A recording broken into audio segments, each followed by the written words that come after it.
बिस्मिल्लाहिर्रहमानिर्रहीम। स्टूडेंट, आज का जो हमारा टॉपिक है वो है मूवमेंट्स अबाउट जीरो।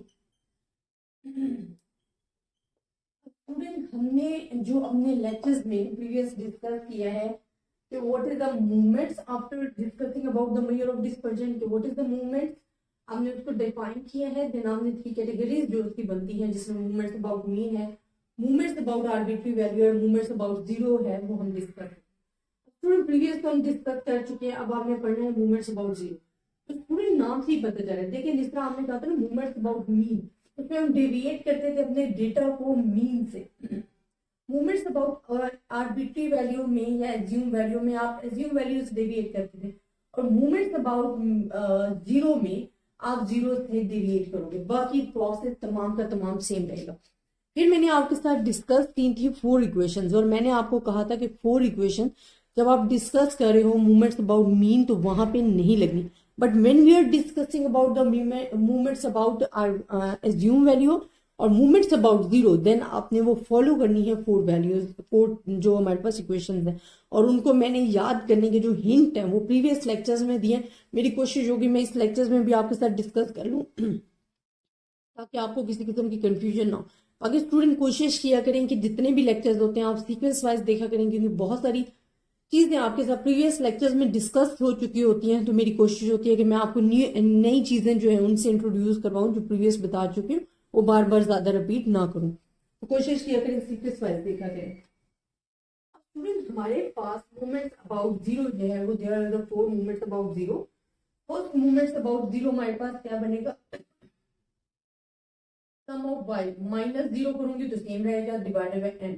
फिर m2 हमारे पास सेम आएगा, जिसमें क्या करना है y square divided by n, और m3 हमारे पास आ रहा है मूवमेंट जो कि क्यूब पावर आ जाएगी n, और 4 में आपके पास सिर्फ और सिर्फ पावर चेंज हो जाएगी जो कि आपके पास आ जाएगी ये। अब ये तो हमारे पास इक्वेशन सिचुएशन होगी जब फ्रीक्वेंसी इन्वॉल्व नहीं है। अगर फ्रीक्वेंसी इन्वॉल्व हो जाएगी तो उसके लिए आपके पास क्या वैल्यू यूज होंगी, f y divided by n आ जाएगा। 2 के लिए आपके पास क्या आ जाएगा, वाई स्क्वायर डिवाइडेड में एन आएगा। 3 के लिए आपके पास क्या आ जाएगा, क्यूब आ गया होगा, ठीक है। एंड 4 के लिए हमने सिर्फ और सिर्फ फ्रीक्वेंसी ऐड करनी है, ये एन भी सम ऑफ एफ ही है, ठीक है। अब ये आपके सम ऑफ एफ लिखते हैं, समटाइम एन लिखा जाता है, तो n total number of observation होती हैं, तो इस वजह से एफ लिखो या एन लिखो they are the same thing, but जरा एफ लिखने से आपको भी याद रह जाता है और एग्जामिनर को भी जरा चेक करने में आसानी हो जाती है in the case of the group data. अच्छा स्टूडेंट, फिर मैंने आपको बताया था कि you must be follow the 4 equations. वो 4 इक्वेशंस आपके पास क्या हैं वो मैं आपके साथ डिस्कस कर लेती हूँ, और बड़ी ही इंपॉर्टेंट है, और इनसे रिलेटेड जो एग्जांपल्स हैं ना वो भी इंशाल्लाह आपके साथ डिस्कस करूंगी, ताकि आपको समझ आए कि जब हमारे पास क्वेश्चंस आ जाता है, डेटा आता है तो how we can solve it and how we can do it. Student, movements about zero हो गया या मूवमेंट्स अबाउट आर्बिट्री रीजन, इनमें से आप कोई भी वैल्यू कर रहे हो तो आपने इन इक्वेशंस में वैल्यू मस्ट पुट करनी है।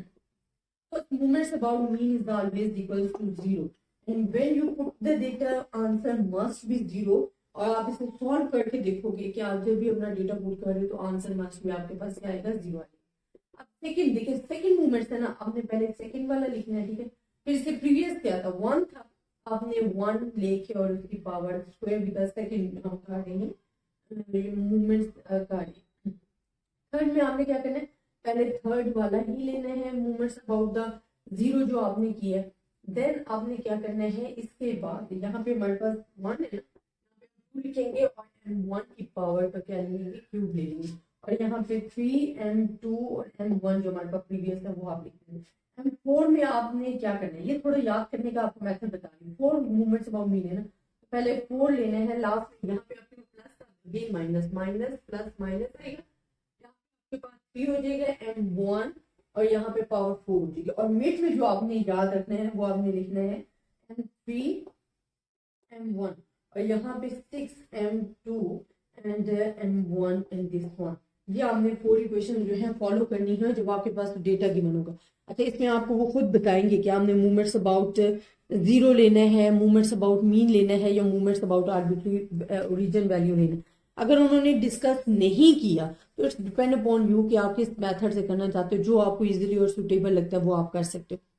अच्छा स्टूडेंट, ये 4 इक्वेशंस आपने याद रखनी है, इनको करना है। बहुत सारे स्टूडेंट कहते हैं कि ma'am why you are doing following the book, ठीक है।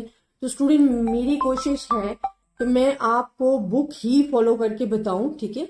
वो तो तमाम जितने भी लेक्चर्स में डिस्कस कर रही हूँ आपके साथ उसमें बुक ही है, तो बुक फॉलो करके बता रही हूँ, तभी मैं बुक को ही फॉलो कर रही हूँ और उसके मुताबिक ही आपको लेक्चर्स दे रही हूँ। मैं डॉक्टर शाहिद कमाल और शेर मोहम्मद चौधरी की बुक पढ़ा चुकी हूँ, मिराजुद्दीन मिर्जा की बुक पढ़ा चुकी हूँ एफएससी लेवल के लिए, पार्ट 1 पार्ट 2 दोनों के लिए। सोहेल भट्टी की बुक हम पढ़ चुके हैं और ये पंजाब यूनिवर्सिटी की पार्ट 1 की बुक है, पार्ट 2 हम कर चुके हैं। तो ज्यादा से ज्यादा स्टूडेंट्स के साथ शेयर कीजिएगा, अपनी दुआओं में याद रखिएगा। अल्लाह हाफिज।